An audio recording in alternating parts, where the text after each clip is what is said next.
జగన్ రెడ్డి పాలనను ప్రశ్నించిన, నిరసన వ్యక్తం చేసిన వారిపై కక్ష సాధించడం పరిపాటిగా మారింది. జగన్ రెడ్డి 4.5 పాలనలో ప్రశ్నించిన వారిపై, హక్కులపై పోరాడిన వారిపై ఉక్కుపాదం మోపి అనగదొక్కారు.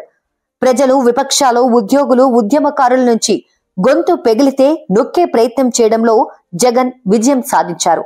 ఈ తరహాలోనే అంగన్వాడీలపై కత్తి కట్టి దాడులకు తెగపడుతోంది జగన్ రెడ్డి ప్రభుత్వం.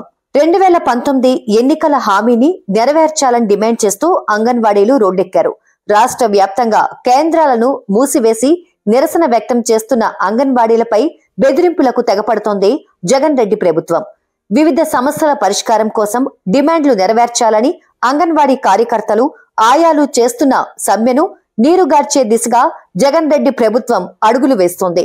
వేతనాల పెంపు, గ్రాడ్యుటీ అమలు, రిటైర్మెంట్ బెనిఫిట్, ఆఖరి వేతనంలో 50% పెన్షన్ వంటి అనేక సమస్యల సాధనకు జగన్ ప్రభుత్వం అంగన్వాడీలు సమ్మె బావుట ఎగురవేశారు. గడిచిన 4 రోజులుగా అంగన్వాడీలు వివిధ రూపాల్లో నిరసన వ్యక్తం చేస్తుంటే ప్రభుత్వ పెద్దలు వారిపై బెదిరింపులకు దిగుతున్నారు. న్యాయమైన డిమాండ్లు పరిష్కారం చేసే దిశగా కనీస ఆలోచన చేయకపోగా అంగన్వాడీల నిరసనలపై అణచివేసే దిశగా అడుగులు వేస్తోంది ప్రభుత్వం. ఇదిలా ఉంటే అంగన్వాడీ కేంద్రాలపై సచివాలయం సిబ్బందిని పంపి మూసివేసిన కేంద్రాల తాళాలు బద్దలు కొట్టి వాటిని ఆక్రమించుకోవాలని జగన్ రెడ్డి ప్రభుత్వం ఆదేశించడం సైకో అరాచక పాలనకు పరాకాష్ఠగా మారింది. రాష్ట్ర వ్యాప్తంగా మూసివేసి ఉన్న అంగన్వాడీ కేంద్రాల తాళాలు పగలకొట్టి మరీ సచివాలయం సిబ్బంది వాటిని స్వాధీనం చేసుకుంటున్న వైనం తీవ్ర ఆగ్రహానికి గురిచేస్తోంది.